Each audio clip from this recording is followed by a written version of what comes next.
உன்னாமும் சொல்ல சொல்ல என் உள்ளமெல்லாம் துள்ளுதையா. உன்னாமும் சொல்ல சொல்ல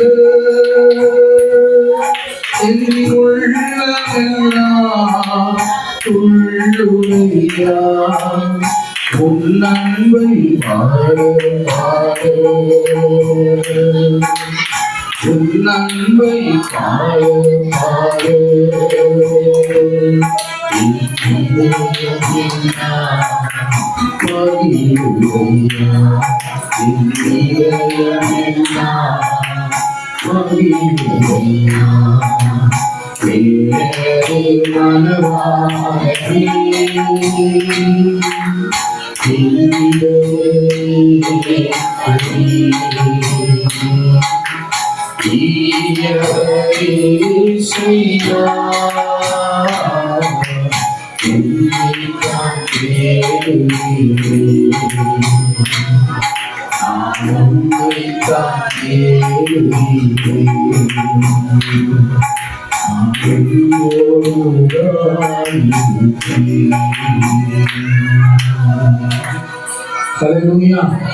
கர்த்தருடைய நாமத்துக்கு மகிமை உண்டாவதாக. எடுத்தவர்கள் வாசிப்போமாக. 1 கொரிந்தியரின் புத்தகம் 16ஆம் அதிகாரம் 22வது வசனம். ரொம்ப முக்கியமான ஒரு வாழ்க்கை நாம காப்பாற்றிக் கொள்வதற்கான வார்த்தைகளை நாம் பார்க்கிறோம். நம் வாழ்க்கையில சாபங்கள் வராதபடிக்கு, தலைமுறை தலைமுறையாக தோன்றாதபடிக்கு, நம் குடும்பத்தை பிடிக்காதபடிக்கு தேவனுடைய வார்த்தை எப்படி சொல்லுகிறது என்பதை குறித்து இந்த இடத்துல நாம் பார்க்க போகிறோம். தேவனுடைய நாமத்துக்கு மகிமை உண்டாவதாக. இது ஒன்றோடு ஒன்று ஜோடிப்பு இல்லாவிட்டாலும் வார்த்தை எப்படி சொல்லுகிறது என்பதை நாம் கவனிப்போமாக. எடுத்தவர்கள் அப்படியே வாசிப்போமாக. 1 கொரிந்தியர் 16:22வது வசனம். ஒருவர் கர்த்தராகிய இயேசு கிறிஸ்துவினிடத்தில் அன்பு கூறாமல் போனார் அவர் சபிக்கப்பட்டவனாய் இருக்க கடவர். தேவனுடைய நாமத்துக்கு மகிமை உண்டாகும். இன்றைக்கு கர்த்தரிடத்துல அன்பு கூறாமல் போனார். நிறைய இடத்துல பார்க்கிறோம், நிறைய இடத்துல கேட்கிறோம், நிறைய விஷயம் நாம் பாடுகிறோம். என்ன பாடுகிறோம்? அன்பு கூறுவி இன்னும் அதிகமாக ஆராதிப்பே இன்னும் ஆர்வமாக உம்மை முழு உள்ளத்தோடு ஆராதிப்பே முழு வெள்ளத்தோடு அன்பு கூறுவே ஆராதனை ஆராதனை ஆராதனை ஆராதனை சொல்றோம். ஆனா வேதம் சொல்லுகிறது கர்த்தராகிய இயேசு கிறிஸ்துவினிடத்திலே அன்பு கூறாதவன் எப்படிப்பட்டவனா இருக்கிறான்? சபிக்கப்பட்டவனா இருக்கிறான். வேதம் சொல்லுகிறது தேவனிடத்தில் அன்பு கூற வேண்டும். தேவனிடத்தில் அன்பு கூறுவது என்றால் ஆராதனை கலந்து கொண்டு கர்த்தரை மகிமைப்படுத்தி அவரை ஸ்தோத்தரித்து அவர் நாமத்தை உயர்த்தி அவரை ஆராதிக்கிறவராக இருக்க வேண்டும். அப்பொழுது தேவ கிருபை உன் மேல் வந்து இறங்கும். ஹல்லேலூயா. அந்த சாபம் வேதம் சொல்லுகிறது உங்களுடைய பொன்னினாலும் வெள்ளினாலும் உங்களை ரட்சிக்காமல், நல்ல கவனிக்க, பொன்னினாலும் வெள்ளினாலும் உங்களை ரட்சிக்காமல் இயேசு கிறிஸ்துவின் கிருபையினாலே உங்களுக்கு ரட்சிப்பு உண்டானது. ஹல்லேலூயா. ரட்சிப்பு என்பது ஒரு விடுதலை, பாவத்திலிருந்து சாபத்திலிருந்து நாம் செய்த எல்லா விதமான அக்கிரமத்திலிருந்து கர்த்தர் நம்மை ரட்சித்தார். ஆகையால நீங்கள் இயேசுவினிடத்தில் அன்பு கூறும் பொழுது அந்த சாபம் கிருபையை கொண்டு மூடுகிறதாக இருக்கிறது. ஹல்லேலூயா. அதனால வேதம் சொல்லுகிறது, இயேசு கிறிஸ்துவினிடத்தில் அன்பு கூறாதவனிடத்தில் ஏதோ ஒரு ஆதாயத்துக்காக, ஏதோ ஒரு தேவைக்காக மாற்றம் கர்த்தரை தேடுவீர் என்றால் அவன் சபிக்கப்பட்டவன் என்று வேதம் சொல்லுகிறது. அருமையானவர்களே, நாம் எல்லோரும் சபிக்கப்பட்டவர்கள். ஆதாம் முதல் கொண்டு சபிக்கப்பட்டவர்கள். தேவனுடைய நாமத்துக்கு மகிமை உண்டாவதாக. யோவான் 7ஆம் அதிகாரம் 49வது வசனம் இவ்வாறு சொல்லுகிறது. நல்ல கவனித்து பாருங்கள். இன்றைக்கு கர்த்தரிடத்தில் அன்பு கூற வேண்டும். ஹல்லேலூயா. அன்பு கூற வேண்டும். எந்த விதத்திலும் சரி, தேவனாகிய கர்த்தரிடத்தில் வந்து அவருடைய சமூகத்தில் வந்து நாம அன்பு கூற வேண்டும். எப்படி? முழு மனதோடு, முழு ஆத்துமாவோடு, முழு பலனோடு. இங்க எழுந்து போயிட்டு வந்தா அது முழுசா இருக்காது. ஹல்லேலூயா. இது ஐட்ரீம் ஸ்டாண்டர்ட் இல்ல.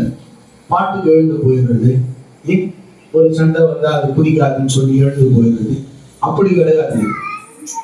கர்த்தரிடத்தில் அன்பு கூறுகிறதாக இருக்கிறது. ஹல்லேலூயா.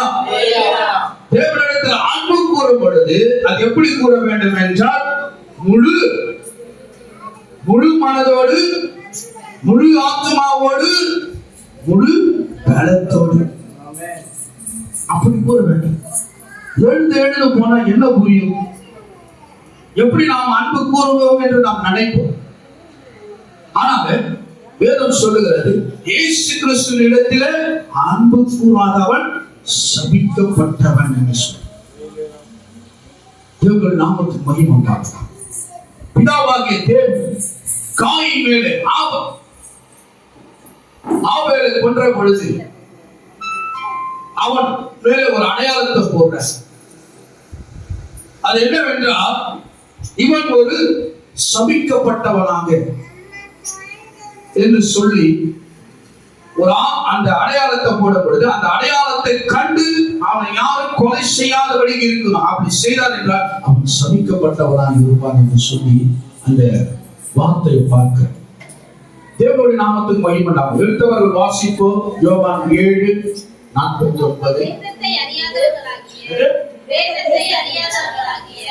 மீண்டுமாக வேதத்தை அறியாதவர்களாகிய இந்த ஜனங்கள் சபிக்கப்பட்டவர்கள். காலண்டர்ல பாருங்க, பைபிள் ஸ்டடி என்று சொல்லி வச்சிருப்போம். இன்னும் கூட இருக்குது. நான் எப்ப ஆரம்பிச்சு செஞ்சோன்னா அப்பத்துல இருந்து அதை நான் மாற்றவே இல்லை. அப்படியே இருக்கு. என்னென்ன வாரத்துல என்னென்ன நடக்குது என்று சொல்லி அது போட்டு வேத பாடம் என்று எழுதியிருப்போம். எதற்காக தெரியுமா? வேதத்தை நன்றாக அறிந்து கொள்ளுங்கள். அதனால இந்த வசனத்தை சொல்லுது. என்னவா சொல்லுது? இந்த 7:49. வேதத்தை அறியாதவர்கள் இந்த ஜனங்கள் சபிக்கப்பட்டவர்கள். வேதம் தெரியாதுன்னு சொல்லக்கூடாது.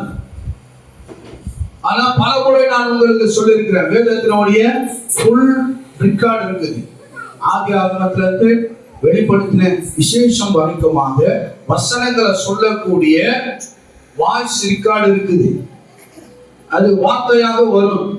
நீங்க அதை கேட்கலாம். படிக்க தெரியாதவர்கள் கூட அதை கேட்கலாம். அதை விட்டுட்டு வேற எங்கெங்க எதைய கேட்டுட்டு இருக்கிறீங்க. அது உங்களுக்கு சாபத்தை ஆசீர்வாதமாய் மாற்றாது. வேதத்தை அறியாத இந்த ஜனங்கள் எப்படியாப்பட்டவர்களா? சபிக்கப்பட்டவர்கள். அப்ப வேதம் நன்றாக நமக்கு தெரிந்திருக்க வேண்டும், நன்றாய் படிக்க வேண்டும்.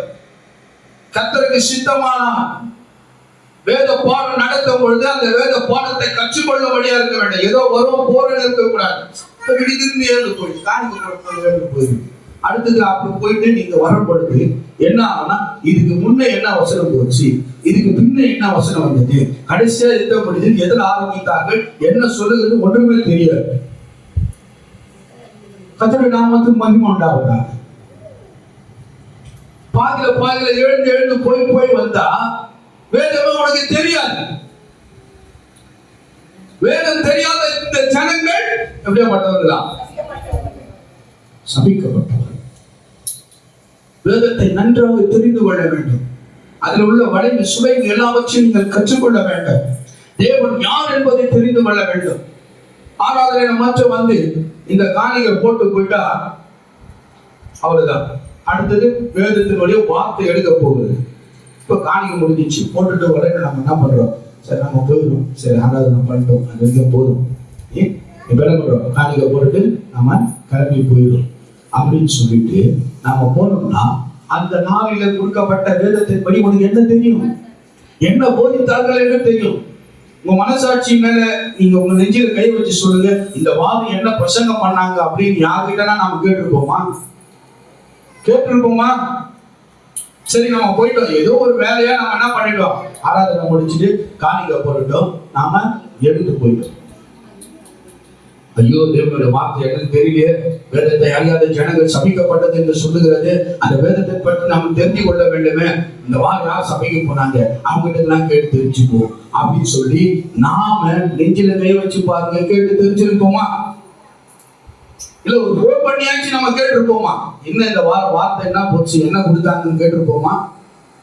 இல்ல.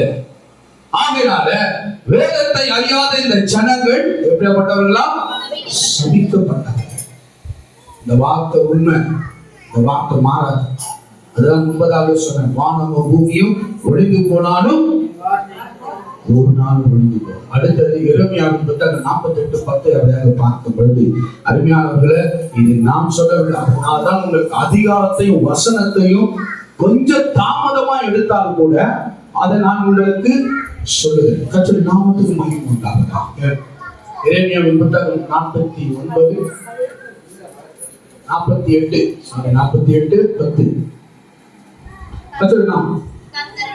கர்த்தருடைய வேலையை அசதியாய் செய்கிறவன் சபிக்கப்பட்டவன். இன்றைக்கு கர்த்தருடைய வேலையை அசதியாக செய்கிறவன் சபிக்கப்பட்டவன். கர்த்தரிடத்துல கூச்சம், வெட்கம் இதெல்லாம் இருக்கக்கூடாது. கர்த்தருடைய வேலை இது என்று சொன்னா உடனே அதை போய் செய்யணும், அதை அசதியா பண்ணக்கூடாது. கர்த்தருடைய வார்த்தை சொல்லுகிறது. இன்றைக்கு சபையில ஒரு வேலைன்னா அதை அசட்டை பண்ணுகிறது. அது அடுத்தது உங்க சொந்த வேலையை பார்ப்பதற்காக சபையை லீவு போடுவது, சபைக்கு வருவதில்லை. அப்ப கர்த்தருடைய வேலை, கர்த்தருடைய காரியம், கர்த்தருடைய சமூகம் இவைகளை அசட்டை பண்ணுகிறவன் எப்படியாப்பட்டவனா? சபிக்கப்பட்டவன். கர்த்தருடைய வேலையை அசதியை செய்கிறவன். அப்புறம் பாத்தீங்கன்னா அடுத்த வாரம் பாத்தீங்கன்னா, இந்த வாரம் நான் அடுத்த வாரம் பாத்தீங்கன்னா அப்படின்னு செய்கிறவன் சபிக்கப்பட்டவனாக. உன் வாழ்க்கையில் எப்படி ஒரு முன்னேற்றம் வரும், உன் சரீரத்தில் எப்படி ஒரு சுகம் வரும், இத்தனை விதமான சாபங்கள் உடையவர்களாக இருக்கிறார்கள் என்பதை வேதம் தெளிவாக சொல்கிறது. அது என்னவா? கர்த்தரிடத்தில் அன்பு கூறாதவன். இந்த வாரம் வரலன்னா நீங்க அன்பு கூற போகுது. அது அடுத்தது சத்தியம் என்ன என்பதை நீ தெரியாத ஒரு பட்சத்தில் இருக்க. சத்தியத்தை அறியாத ஜனங்கள் சபிக்கப்பட்டவர்கள். அது அடுத்தது சபைக்கு என்று உனக்கு என்று தேவனாகிய கர்த்தர் கொடுத்த பொறுப்புகளை ஒரு ஆராதனை செய்யணும், ஒரு ஆராதனை செய்ய சொல்றோம், இல்ல இங்க கூட்டி வாய்ப்பு இருக்குன்னு சொல்ற ஒரு வேலை, இதோ ஒரு வேலை. ஆக மொத்தம் கர்த்தருடைய வேலையை அசட்டை செய்கிறவன், அசதியாய் செய்கிறவன் சபிக்கப்பட்டவன். ஹல்லேலூயா. நான் சொல்லல, வேதம் சொல்லுது. எனக்கு சொந்த வேலை நாம பார்ப்பதற்காக அதுதான் ஞாயிற்றுக்கிழமை போன வாரம் கூட ஞானஸ்நானத்துக்கு வைக்கும் போது அவங்களை கேட்டேன், எப்படி நீங்க இந்த மாதிரி பண்ணலாமா, இது தப்பு இல்லையா, நாங்க வரணும்னு சொல்றீங்க, எங்களுக்கு 10ல இருந்து 11 மணி வரைக்கும் எங்களுக்கு ப்ரேயர். நீங்க எப்படி ஞாயிற்றுக்கிழமை நீங்க ஃபங்க்ஷன் வைக்கலாம் வச்சா நாங்க எப்படி வர முடியும்? நான் முடிச்சுட்டு தான் வருவேன். உங்களுக்கு அதை ஒத்துக்கொள்ள மனதா இருந்தா நீங்க ஒத்துக்குங்க, இல்லைனாலும் எங்களுக்கு அதை பற்றி பிரச்சனை அப்படின்னு நான் உங்ககிட்ட சொல்லிட்டேன். அதனால ஒரு சாதாரணமா ஒரு ஜெபம் மட்டும் பண்ணிட்டு நான் ஆயத்தமா இருந்தேன். பிரசங்கம் பண்றதுக்கு ஞானஸ்தானம் எப்படி யார் என்று சொல்லி அதுக்கு எல்லாவற்றும் நான் வசனத்தை எடுத்து வச்சிருந்தேன். ஆனாலும் ஞாயிற்றுக்கிழமை வச்சேன்னு சொன்ன உடனே எனக்கு என்ன ஆச்சு, அது ரொம்ப கஷ்டமா போச்சு. அதனால என்ன பண்ணிட்டேன், சும்மா அவங்களுக்கு ஒரு ஆசீர்வாதத்துக்கு ஜெபம் பண்ணிட்டு வந்தேன், பிரசங்கம் பண்ணேன். ஏன்னா ஞாயிற்றுக்கிழமை சொந்த காரியத்தை நீ வச்சிட்டீங்கன்னா அந்த வேலையை நீ அசட்டை பண்ற. கர்த்தருடைய வேலையை அசட்டை பண்ணுகிறதுனால என்னவா, அவன் சபிக்கப்பட்டவன். சபிக்கப்பட்டவன். அருமையானவர்கள், நீங்க சொன்னா நான் நல்லா தானே இருக்கிறேன், நல்ல ஆசீர்வாதமா இருக்கிறேன், நல்ல பொருள் எல்லாம் இருக்குது, எனக்கு நான் போறேன் அப்படின்னு நினைக்கிறேன். ஆதாமை பார்த்து தேவன் சொன்னா, இதை புசிக்கிற ஆளுகள் நீ சாகவே சாவாய் என்று. செத்தாரா? சாவ. அது சாபமா மாறிச்சு. அது மாதிரிதான் நீ புசிக்க நாளிலே நீ சாவேன் சாவன்னு சொன்னா, அவர் சாகாமல் பிள்ளை குட்டியெல்லாம் பெற்று 120 வருஷத்துக்கு மேலாக ஜீவனோட இருந்தார், வேதம் சொல்லுகிறது. ஆனால் அவனுக்குள்ள இருக்கிறது என்னவா, அவரோட ரட்சிப்பு அதெல்லாம் போச்சு. அப்புறம் சாபம். அதுக்கு அடுத்தது அவனுக்கு ஆத்மாவிலே அவன் ஒரு செத்தவனாக காணப்படுகிறது. அது போலதான் இந்த நாளில சபிக்கப்பட்டவன் என்று சொன்னால் நீ உயிரோட இருப்ப, ஆனால் உன் குடும்பத்துல பல காரியங்கள் நிகழும் பொழுது உன் கண்களில் இருந்து ரத்தம் கற்று நாமத்துக்கு மகிமை. நாம சிந்தர வேர்வை ரத்தம் தான். சிந்தர ரத்தம் வேர்வை ரத்தம் தான். கற்று நாமத்துக்கு மகிமை உண்டாவதாக. இயேசு கிறிஸ்து கூட அந்த பாறையில இருந்து அவர் நெற்றியில இருந்து வேர்வை ரத்தமாக விழுந்தது என்று வேதம் சொல்லுகிறார். கர்த்தருடைய நாமத்துக்கு மகிமை உண்டாவதாக. ஆகையால இந்த வேதத்தை அறியாதவர்களும் தேவனிடத்தில் அன்பு கூறாதவர்கள், வேதத்தை அறியாதவர்கள் தேவனுடைய வேலையை அசதியா செய்வது. இது பார்க்கிறோம், யாரும் இல்லை.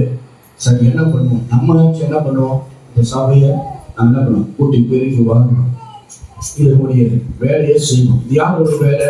கர்த்தருடைய வேலை. செய்யறோமா? அசதியா நிற்கிறது, குளிக்கிறது இல்லை, குளிச்சு ரெடியாக ஆயத்தமா வருது இல்லை. ஞாயிற்றுக்கிழமை தான் இருக்குது. ஞாயிற்றுக்கிழமை நான் உங்களுக்கு சொல்லுகிறேன், தேவனுடைய வேலையை அசட்டை பண்ணாதீங்க. யாரா இருந்தாலும் சரி, எப்படியாப்பட்டவர்களா இருந்தாலும் சரி, ஞாயிற்றுக்கிழமை காலையில மாத்திரம் நீங்க எந்த விதமான உங்களோட நிகழ்ச்சியில நீங்க வைத்துக் கொள்ளாதது உங்களுக்கு நல்லது. ஏனென்றால் அந்த வேலையை அசதி பண்ணும் என்றால் சபிக்கப்பட்டவனாக இருப்போம். ஹல்லேலூயா. மல்கியாவின் புத்தகம் 3ஆம் அதிகாரம் 9வது வசனத்தை அப்படியாக வாசிக்க கேட்போமாக. மல்கியாவின் புத்தகம் 3:9. தேவனுடைய நாமத்துக்கு மகிமை உண்டாவதாக. இன்றைக்கு தேவன் செய்யாத என்று சொல்லுகிறத நாம் என்ன பண்ணக்கூடாது? செய்யக்கூடாது. அதை நாம் செய்கிறோம் என்றால் அதில் ஒரு சாபத்தை தேவன் தாமே இந்த இடத்துல அப்படியாக சுற்றி காண்பிக்க விரும்புகிறார். அந்த வார்த்தையை பார்ப்போமாக. நீங்கள் சபிக்கப்பட்டவர், நீங்கள் சபிக்கப்பட்டவர்கள், ஜனத்தாராகிய நீங்கள் எல்லாரும் என்னை வஞ்சித்தீர்கள் என்று சொல்கிறார். அது மேல வாசிப்போமாக. என் ஆலயத்தில் ஆகாரம் உண்டாயிருக்கும்படி தசம பாகங்களை பண்டக சாலையிலே கொண்டு வாருங்கள். கர்த்தருடைய நாமத்துக்கு மகிமை உண்டாவதாக. இன்றைக்கு பார்த்தீர்கள் என்றால் உங்களுடைய கரத்துல ஒரு பொறுப்பை கொடுத்திருக்கு. என்னவென்றால் இந்த காணிக்கை பெட்டி கொடுத்திருக்கு. அடுத்தது நான் தசம பாகம் எடுத்து தனியா எடுத்து வச்சிருந்தேன். என் பையன் அதை எடுத்துட்டு போயிட்டான். என் பையன் இந்த முடியை உடைச்சி அந்த காணிக்கை எடுத்துட்டு போயிட்டான். நீங்கள் சபிக்கப்பட்டவர்கள். ஹல்லேலூயா. அந்த வசனம் என்ன சொல்லுகிறது? நீங்கள் 9 வாசிப்போமாக. நீங்கள் சபிக்கப்பட்டவர்கள், ஜனத்தாராகிய நீங்கள் எல்லாரும் என்னை வஞ்சித்தீர்கள். யார? தேவனை. அவர்தான் இந்த வார்த்தை சொல்லுகிறார். அது மேற்கூறிய வசனத்தை வாசிப்போமாக. 8. மனுஷன் தேவனை வஞ்சிக்கலாம். அப்ப யாரை வஞ்சித்தீர்கள்? தேவனை வஞ்சித்தீர்கள். தேவனுக்கு என்று வைத்தால் அது அங்கேதான் இருக்கணும். உன் கை எடுக்கக்கூடாது. தன் ஜீவனுக்காக வைத்திருந்தார். யாரு? ஒரு விதவை. இதை சாப்பிட்டாதான் அடுத்த டைம் அவர் உயிர் வாழ முடியும். அதுதான் அவருக்கு பலன். அந்த பலனை கூட அவர் பார்க்காம, தன் ஜீவனை கூட பார்க்காம, இது கர்த்தருக்கு கொடுக்க வேண்டியது என்று சொல்லி அந்த 2 காசு கொண்டு போய் அவர் உண்டியில போடுறார். அங்க இயேசு கிறிஸ்து பார்க்கிறாரு. எல்லாரும் கேட்கிறாங்க, இதுக்கு மேல உன்னால கொடுக்க முடியாதான்னு கேட்டாக்கா அவர் சொல்லுகிறார், அவர் தன் ஜீவனத்துக்கு என்று வைத்திருந்த கொண்டு அவர் காணிக்க கொடுத்தார் என்று சொல்கிறார். நீங்க எல்லாம் நிறைய வச்சிருந்தீங்க, அதுல கொடுத்தீங்க. பாவம், அவர் என்ன அதுல தன் சாப்பிடுவதற்காக வைத்திருந்தால் அது அந்த சூழ்நிலை வந்தாலும் கூட கர்த்தருக்கென்று எடுத்து வைத்ததை, கர்த்தருக்கென்று ஆயத்தப்படுத்தினதை நம்முடைய தேவைக்காக தேவனை நாம வச்சிக்க கூடாது என்பதுதான் இந்த வசனம் இவ்வாறு சொல்லுகிறது. கர்த்தருடைய நாமத்துக்கு மகிமை. அநேகர் சொல்லுகிறது, அது நீ திருடி எடுக்கிறியோ உன் புள்ள எடுக்கிறாங்க தெரியாது. ஆனால் தேவனுடைய வார்த்தை சொல்லுகிறது, மனுஷன் தேவனை வச்சிக்கலாம். ஏமாத்தலாம். மனுஷன் ஏமாத்துற மாதிரி ஏமாத்துற, வீட்டுக்கார ஏமாத்துறது போல ஏமாத்துறிய, உன்னை நம்பி இருக்கிறதுனால ஒரு பாஸ்டரை ஏமாத்துற மாதிரி தேவனை ஏமாத்துறிய. நீ உற்சாக உறவினர் உன்னை நம்பி உன்னை எல்லாத்தையும் பீனஸ் விட்டா கூட நீ கர்த்தரை ஏமாத்துகிறிய, அவங்களை ஏமாத்துறது போல நீ ஏமாத்துறிய என்று சொல்லுவது. அநேகர் கேட்டா புதிய ஒற்றில எடுத்துட்டு போயிட்டாங்க. நான் காணிக்கு சேர்த்து வச்சுக்கணும். அப்ப என்ன புள்ள வளர்க்குறீங்க? நீ என்ன புள்ள வளர்க்குற? தேவனுக்கு என்று வைத்திருந்த எடுத்தினா சாபம் வரண்டா. உன் குடும்பத்துக்கு சாபம் வரும். நீ சபிக்கப்பட்ட ஜனமா மாறிடுவா. சொல்லி கொடுத்து நீ வளர்க்கணும். குடும்பத்துக்கு சாபம் வந்துடும்.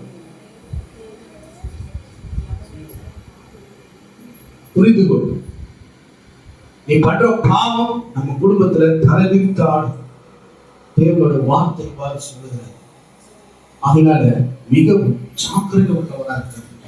அருமையானவர்களே, அந்த சாபம் எப்படி வருதுன்னு உங்களுக்கு வழக்கம் சொல்றேன். ஏற்கனவே நிறைய வாட்டி நீங்க கேள்விப்பட்டிருப்பீங்க, உங்களுக்கு தெரியும் இல்லையா?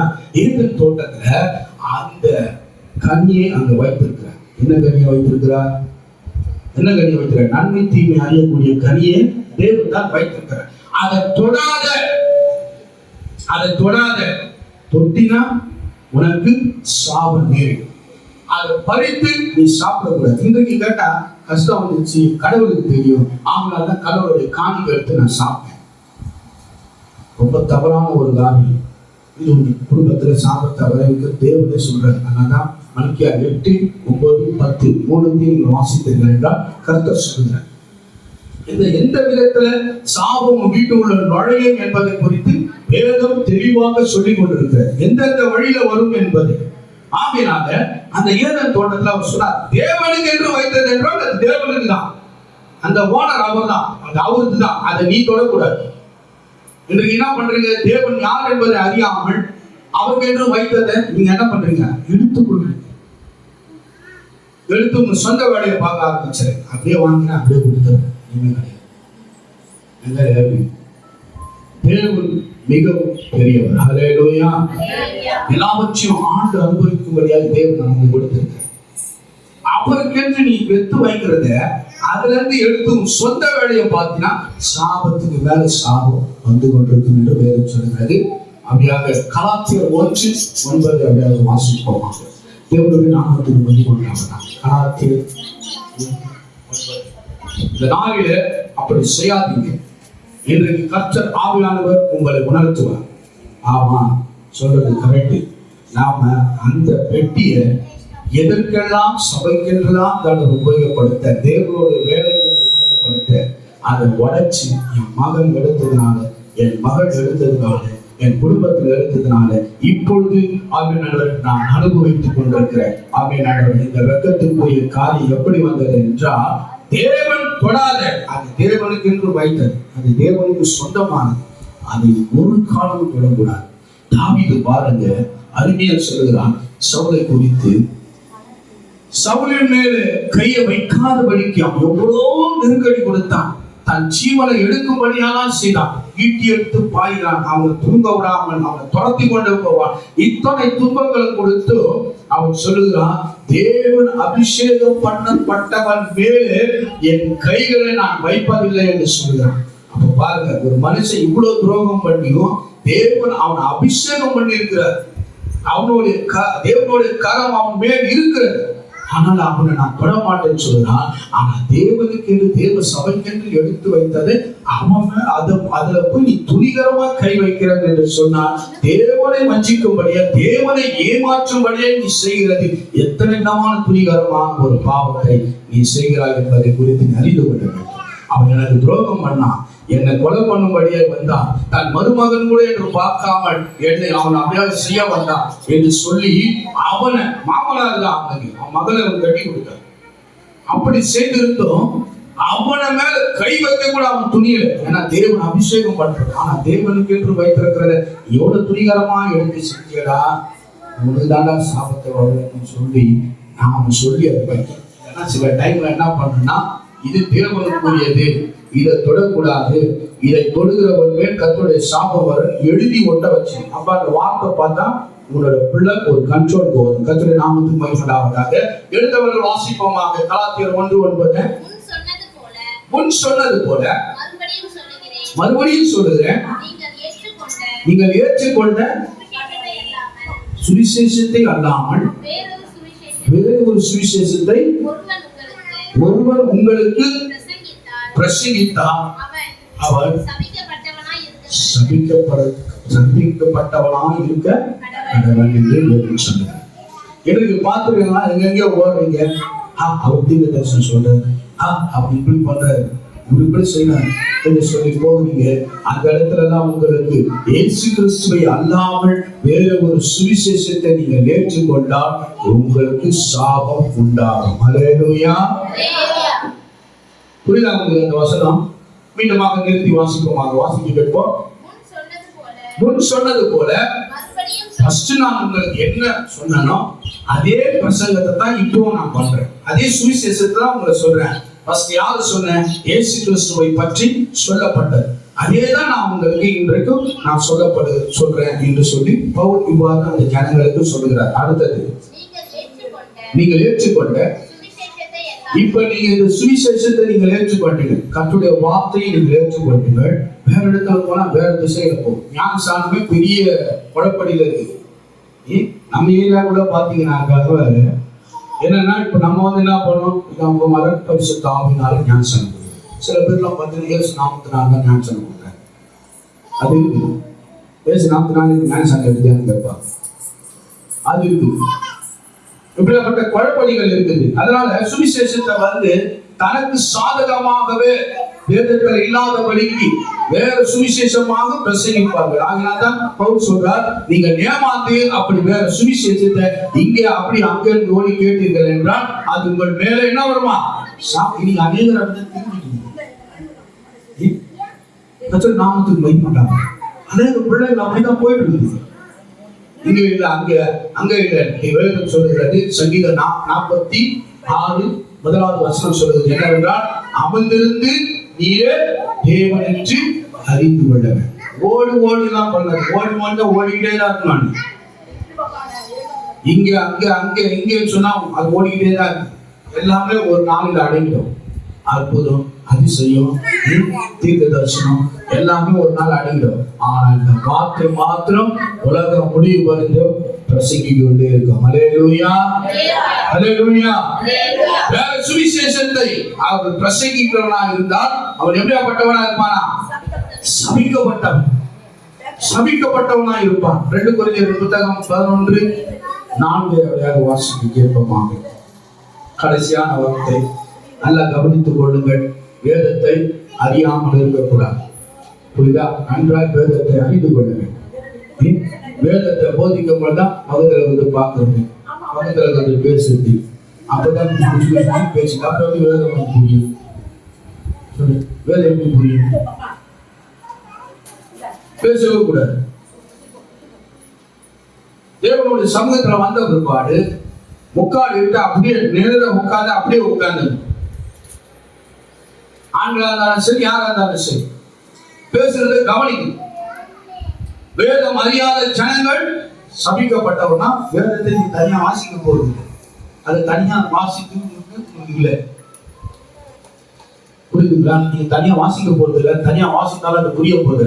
அப்ப சபையில போதிக்கும் போது அது கூர்ந்து கவனிக்கிறவர்களா இருக்க வேண்டும். நன்றாக கேட்கிறவர்களா இருக்க வேண்டும்.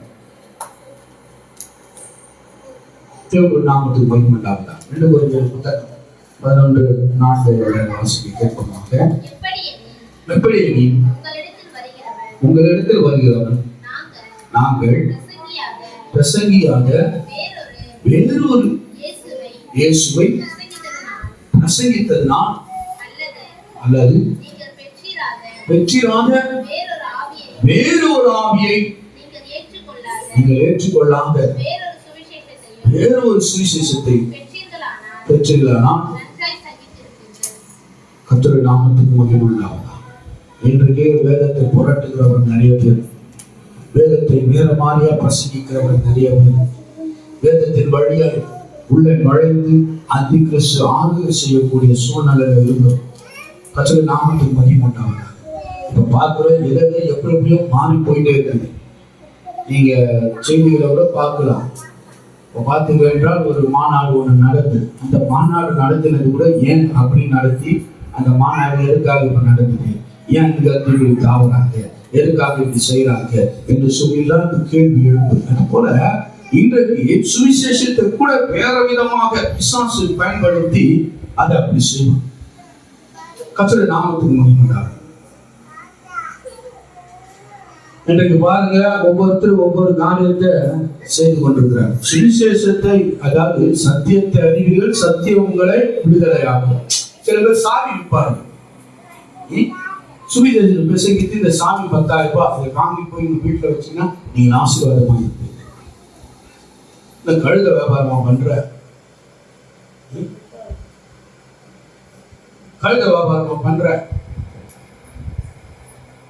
என்னைப்பா உனக்கு யோகம் வரன்ற போல.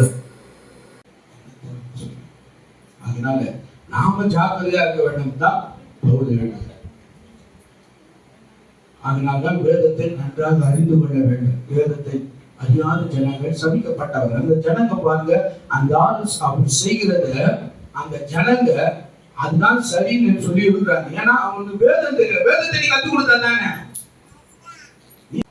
அது மாதிரி நாம எல்லாம் படிக்க வேதத்தை வாரந்தோறும் பிரசங்கிக்கும் போது இது இயேசு கிறிஸ்துவை குறித்தான பிரசங்கம் அப்படின்னு நீங்க தெளிவா தெரிந்து கொள்ள வேண்டும்.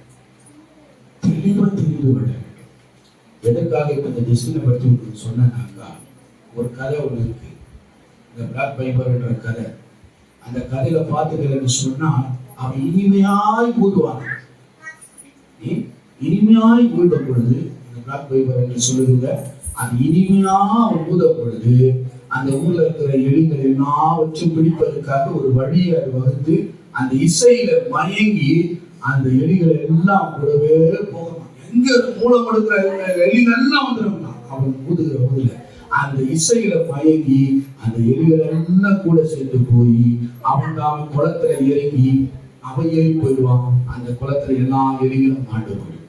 அது மாதிரிதான் இன்றைக்கு இவங்க செய்யத்தரான் சினிமாவில் கொண்டு வந்து வேற சுவிசேஷத்தை சொல்லி ஜனங்களை எப்படின்னா கவர் பண்ணி அவங்களை உற்சாகத்தை பண்ணி அவர்களை இப்படி செய்து அப்படி செய்து தேவையில்லாததெல்லாம் சுவிசேஷம் சொல்லி இயேசு கிறிஸ்துவை பற்றி அங்க ஒன்றுமே இல்லை.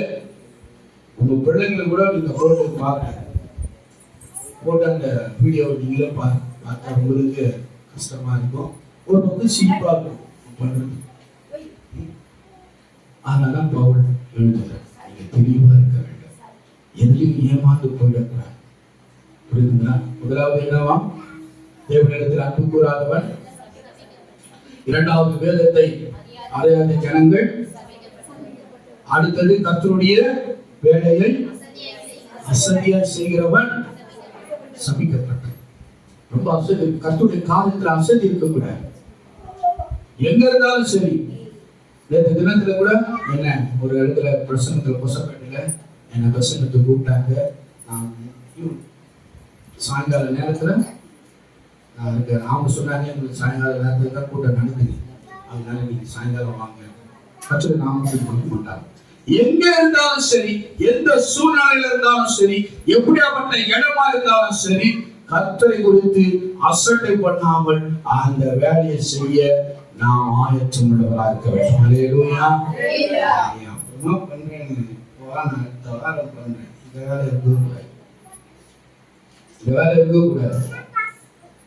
சொன்ன மாதிரி சொன்னதை அந்த நேரத்துல செய்யணும். எதற்கும் தயார் உள்ளவரா இருக்கணும். கர்த்தருடைய வேலையில எல்லாவற்றிலும் ஒரு கம்பீரமா இருக்கிறது போல இருக்கும். எந்த இடத்துல அமைச்சாலும் சரி, நீ நட்ரோட்ல என்ன நிக்க வச்சு பிரசவம் பண்ணா கூட நான் பிரசவம் பண்ணுவேன். கர்த்தருடைய நாமத்துக்கு மகிமை உண்டாகும். அசட்டை பண்ண மாட்டேன். அங்க போகணுமா, இந்த வீட்டுக்கு போகணுமா, முடியாது. டாக்டர் சொல்லிட்டு முடியாதுன்னு சொன்னா கூட அவங்க முன்னே ஜெபம் பண்ணி, கர்த்தரை முன்ன வைத்து ஜெபம் பண்ணி அவர்களை தேவனாகிய கர்த்தர் உயிர்ப்பிக்கும்படியாக நான் போய் நிற்பேன். ஹல்லேலூயா. அப்படி இருக்கிறவங்களா இருக்க வேண்டும்.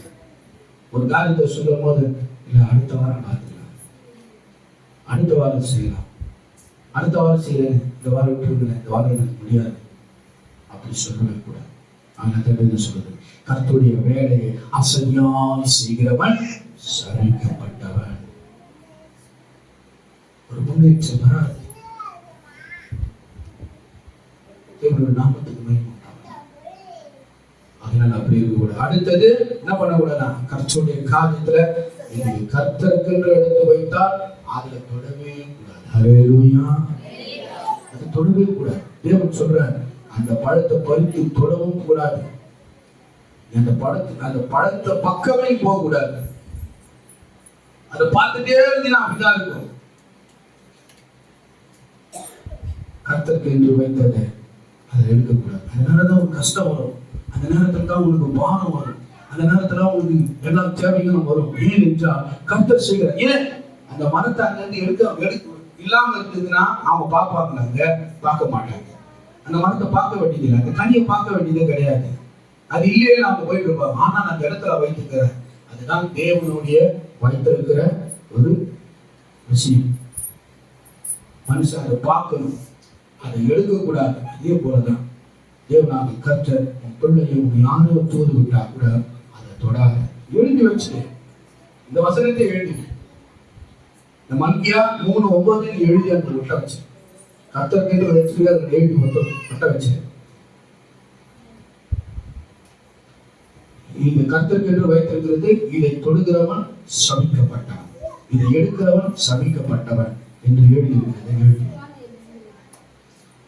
கர்த்தர் நாமத்துக்கு வேற ஒரு சுவிசேஷத்தை பிரசங்கிக்கவோ அதை நீங்கள் ஏற்றுக்கொள்ளவராக இருந்தால் அது என்னவாகுமா?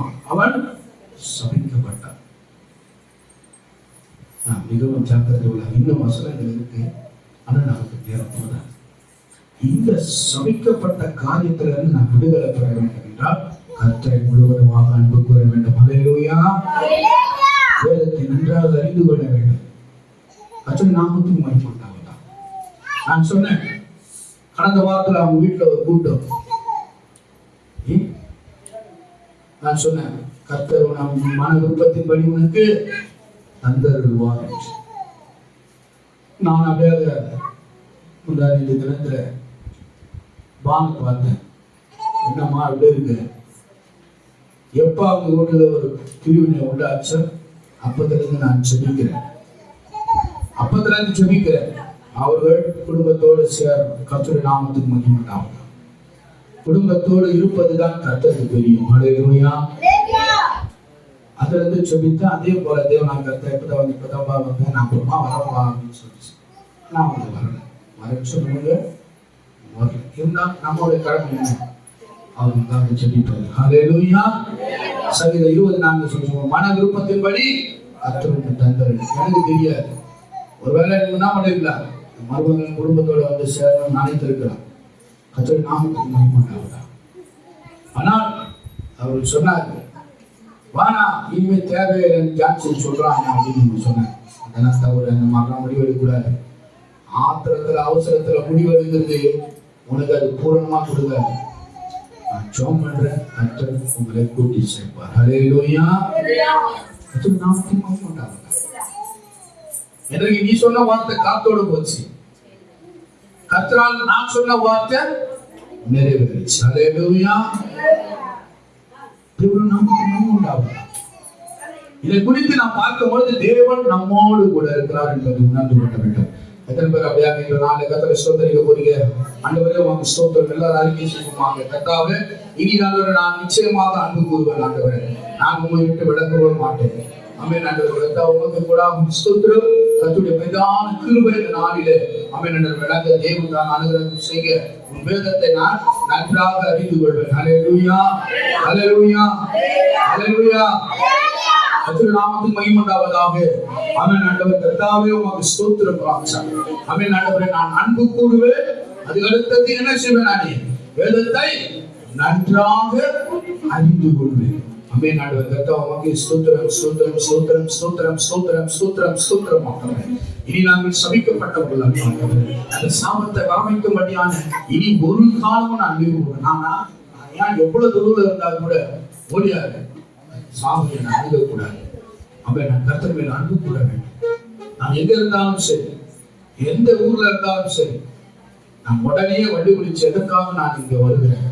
ஆண்டவரே, உன் மேல நான் அன்பு கூறும்படியாக, உன் வேதத்தை நான் அறிந்து கொள்ளும்படியாக ஆண்டவரே உமக்கு ஸ்தோத்திரம் பாய்ச்சா. உன் வேலையை நான் அசதியே செய்யக்கூடாது ஆண்டவரே. ஆகினால் தான் எவ்வளவு பாடுபட்டாலும் சரி, காலையில போறேன் ஊருக்கு, நைட்டு திரும்புறேன். எதற்காக? அசதியா செய்யக்கூடாது ஆண்டவரே. ஹல்லேலூயா. உன் வேலையை நான் அசதியா செய்ய அதுல நான் சாபத்தை வர வைக்க கூடாது ஆண்டவரே என்று சொல்லி ஓடி வருகிறேன். ஹல்லேலூயா. அப்பே ஆண்டவர் உமக்கு கூட சொல்லுவோமாக. அன்பு கூறுமே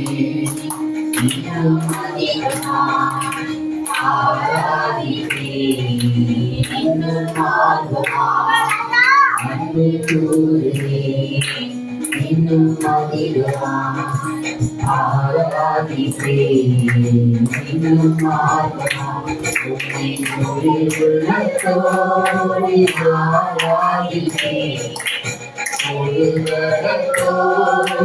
அன்பு கூறுமே ஆராதனை ஆராதனை ஆராதனை Hallelujah, hallelujah, hallelujah, hallelujah. If we say,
நன்றாக அன்பு கூறுவதற்கு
சபிக்கப்பட்டவன் அவன் சிம்மாவே வேடிக்கை பார்க்கக்கூடாது. அந்த மேல் அன்பு கூறுவீர்களாக அவன்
Hallelujah.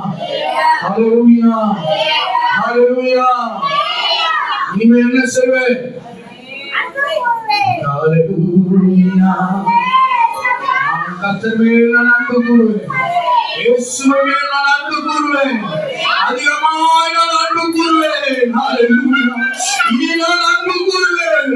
எனக்கு நன்மை செய்த தேவனுக்கு நான் நிச்சயமாக அன்பு கூறுவேன். ஹalleluya. அடுத்தது வேதத்தை நன்றாக அறிந்து கொள்ள வேண்டும். வேதத்தை நன்றாக அறிந்து கொள்ள வேண்டும். நீ பாக்கியம் உள்ளவராக இருக்க வேண்டும். சாபத்தை நீ ஆசீர்வாதமாய் மாற்றிக்கொள். ஆமென். வேதத்தை அறிந்து நீ ஆசீர்வாதமாய் மாற்றிக்கொள். சாபத்தோடு இருக்கும்போது ஆசீர்வாதம் வராது. ஆமென். கர்த்தருடைய நாமத்துக்கு வேதத்தை அறிந்து கொள். வேதத்தை அறியாத ஜனங்கள் சபிக்கப்பட்டவர்களாய் நாம் இருக்கவே கூடாது. நான் ஆசீர்வதிக்கப்பட்டவனாய் இருக்க வேண்டும். அப்படி என்றால் எனக்கு ஒரு நிபந்தனை கொண்டு என்ன வேண்டும்? வேதத்தை அறிந்தவனாய் இருக்க வேண்டும். வேதத்தை அறிந்தவனாய் இருக்க வேண்டும். மற்றவர்களுக்கு அறிவிக்க வேண்டும்.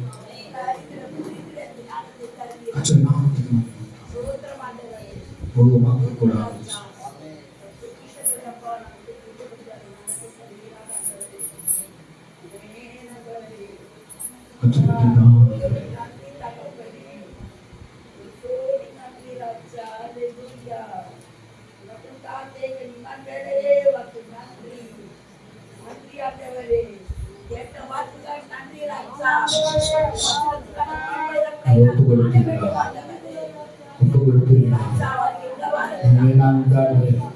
ஒரு வாரம் நன்றாக அன்பு என் மேலிருந்து சாபத்தை நீக்கிப்போம். காரியம் சொன்னது போல என்னால் இதை சகிக்க முடியாத ஆண்டவரே, தயவு செய்து இதை மாற்றும் என்று சொல்லி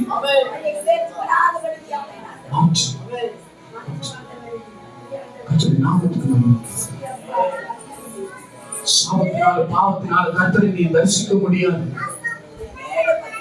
ஆதாம் ஏவாளும் போய் ஒளிந்து கொண்டார்கள்.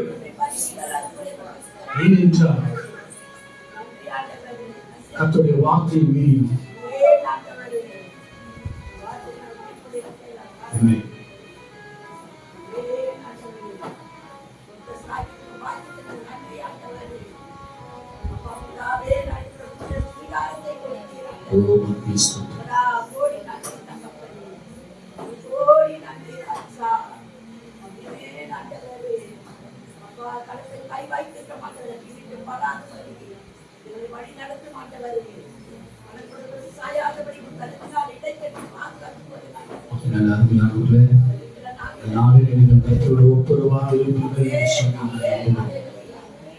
ஆராதனைக்கு வரும்பொழுது சும்மா அமர்ந்துகிறார்.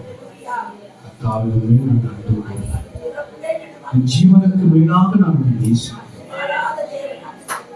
ஜீவனை பார்க்கிறோம். கிருபை பெரிதல்லவா? அவன் மேல் அன்பு கூறும்பொழுது அந்த கிருபை எனக்கு தந்தரும். அந்த கிருபை எனக்கு தந்தரும். என் குடும்பத்திலிருந்து சாபத்தை நீக்கும். இதுவரைக்குமாக நான் அறியாது தெரியாம ஆண்டவர் கர்த்தாவே உணராமல் செய்த இந்த தவறுகளை இனி நான் செய்ய மாட்டேன். அப்படின்னு அன்பு கூட்ட கண் கருத்தமாக வேதத்தினுடைய ரகசியங்களை அறியும்படியாக நான் தெளிந்த புத்தியாக இருப்பேன். அதே போல உங்களுடைய வேலையை நான் ஒரு நாள் அசதி செய்ய மாட்டேன்.